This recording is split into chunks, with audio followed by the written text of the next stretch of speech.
Today we're going to learn how to kick the butt of cyber criminals and how you can avoid being the victim of a hack, scam, or cyber attack. I'm Rod Holum, founder of Coulee Tech with 25 years of IT and cybersecurity experience. Been featured in multiple magazines from Inc. magazine to local newspapers on cybersecurity. Author of the Colonial Pipeline Hack and what small and medium business can do to protect themselves. Been a speaker at multiple cybersecurity and IT security events and butt kicker of cyber criminals. 2020 was a record-breaking year for cyber criminals. They got into more businesses than the previous 15 years combined. Why don't hackers go and just get a real job, you might ask? Because they obviously have fairly good computer skills and they understand well how to get into these systems. They could earn a job just helping people fix their systems and computers. The reason they don't get a real job comes down to money. An amateur hacker can earn about $80,000 every single month.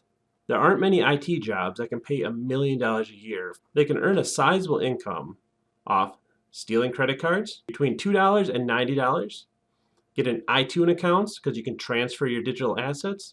If they get the physical card, about $190 per physical card. And that's not even scratching the surface of ransomware attacks where they can earn $2,500 to $50,000 per incident on a small business. 2021 has been a record-breaking year already.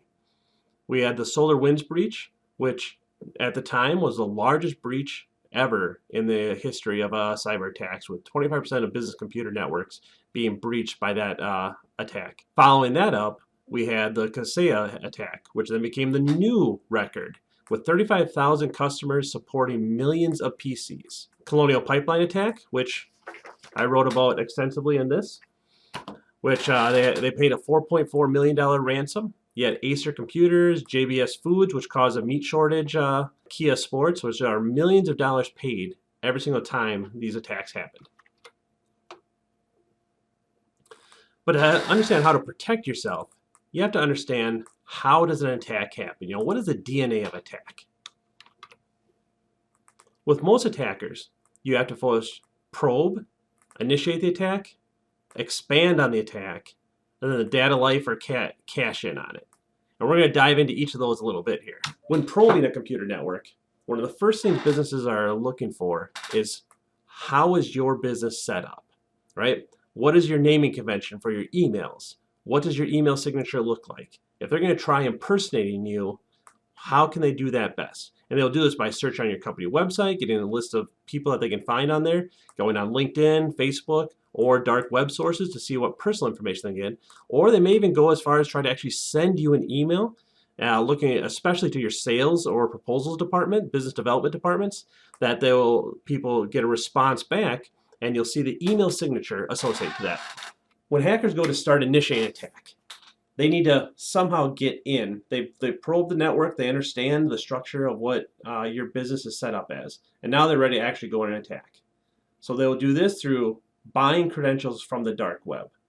On the Colonial Pipeline attack, which caused 40% of all the fuel on the East Coast to stop going, causing huge supply shortages and pandemonium out there on the East Coast as businesses just completely stopped because they can't move anything.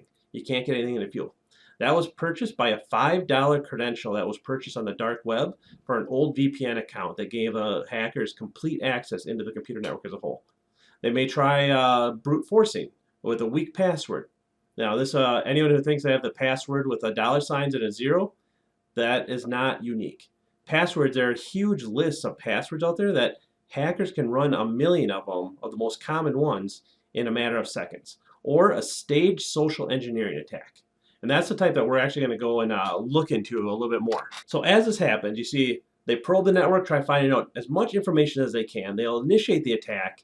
Then they go and expand the attack. Are they looking at a ransomware? Are they looking at stealing your data? Are they looking at some type of cashing on your email? So that way if they get access to your email, are they going to email all of your clients and customers? Or are they going to go ahead and actually try lifting the data out of your network? Now, in the cybersecurity world, 91% of cyber attacks start with email. Now, there's a very important reason for this. Everyone has access to send you an email. You can create a fake one with Gmail, Outlook. You can clone or imitate a coworker. And we have an example of that that actually happened today. It was perfect timing for me recording this. But what can you do about this? First step is make sure that you have multi-factor authentication installed. This will stop 99.9% of the breaches that would happen to your email. And as we saw, 91% of them start in the email. So this one here is a super easy starter for you to get going on how do you protect yourself and your network, is make sure that all of your accounts have a multi-factor authentication built into it. Do not use email for financial communication. As you'll see in the example I'm about to go into, everyone has access to send you an email. You can fake those emails very, very easily through free services online, or you can clone and imitate them found on LinkedIn. So even if it looks like it's coming from a legitimate source, you don't want to trust email only. If you ever have any questions, just give the person a call that's sending you a financial request. It is far harder to fake someone's voice than it is to fake their online presence.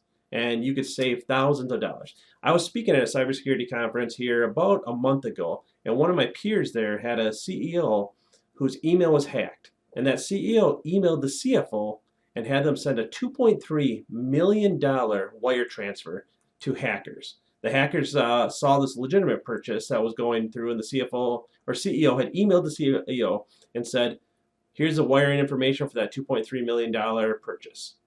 Well, the hackers saw that, went and sent a new email to the CFO and said, I'm sorry, I gave you the wrong routing numbers. Here's the correct routing numbers for that. And then create a rule inside the CEO's email so that way anything that's coming from the CFO to verify it doesn't go to the CEO anymore. And they actually ended up wiring that $2.3 million. So always, always, always call to verify any financial communication that has been done via email. And what can you do? If in doubt, throw it out. Now, this here is a very common way of faking. So here's my email. For anyone out there on the internet that wants to send me an email, you can do so right here. So our Holum at Coulee.Tech. But if you notice there, the 0 is replaced with an O. At first glance, if everything's lowercase, it looks very similar to the one right below it. However, if I capitalize everything, this bottom email here becomes much more difficult to see, doesn't it? As well as fake emails. You can easily create a fake Gmail or anything like that. And here's what it looks like. Now this was perfect timing for us. One of my team members received this message that you're seeing right here. Now we have these cautions up on top, which flagged him right away, like, wait a minute, this isn't Rod. But if you look, especially on the web one, you notice how over here, it doesn't show the actual email address. It just looks like it's from Rod Holum, because the person made Rod Holum. And here, capitalizing it, the 0 instead of an O makes it look like it's the same exact domain, even though it's obviously not, which is why we have these banners in here to make sure for that. So this person was asking that, hey, I'm really busy, I need you to purchase some cards, right? And normally, you want to just delete these and never do anything with them. I wanted to get some really good context for you guys. So what I did is I had this team member go ahead and respond back. I'm like, oh, let's just play this out and see how it works. But I want to really stress that you don't want to respond back to these emails. Number one, it verifies that the end user, or that they have caught a real person, right? So they can go ahead and try different attacks on you until they can eventually successful. Now my team, again, is highly trained on how to spot these type of things, and we have a number of just education and training, because we obviously go around and teach business how to do this. So we're trained professionals. Don't try this at home. I had my tech respond back to this one, and within 10 minutes, this is what they came back to us with. He told them, Aaron, I want you to go get 6 $300 Target gift cards. The team has done a great job, and I want to reward them. You're going to get one of these too. So the employee thinks they're going to Target to buy a reward for their good hard work. Which employee out there is not excited about that idea? My CEO is recognizing me, and I get to get $300. They're excited about that idea. They almost want it to be true.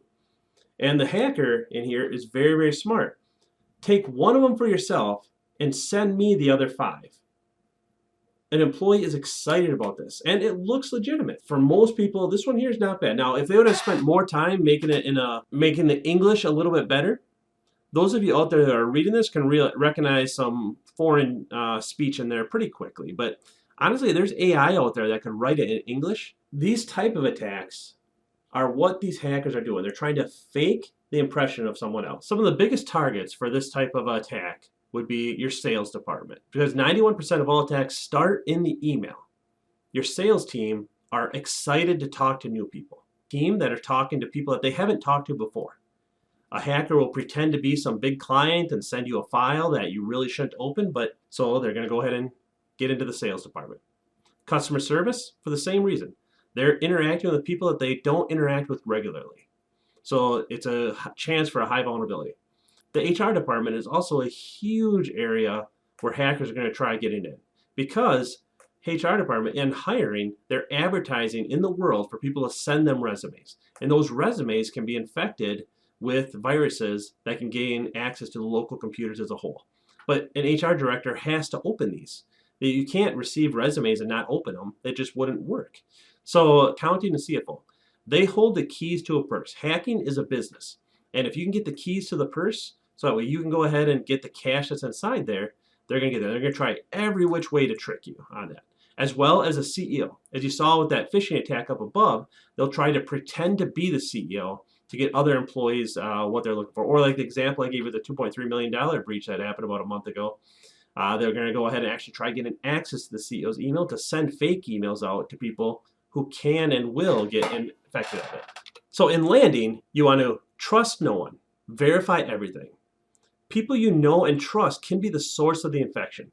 We've all had the vendor send us an email that they call back later and say, hey, I was hacked. Or you had the Facebook friend or something like that.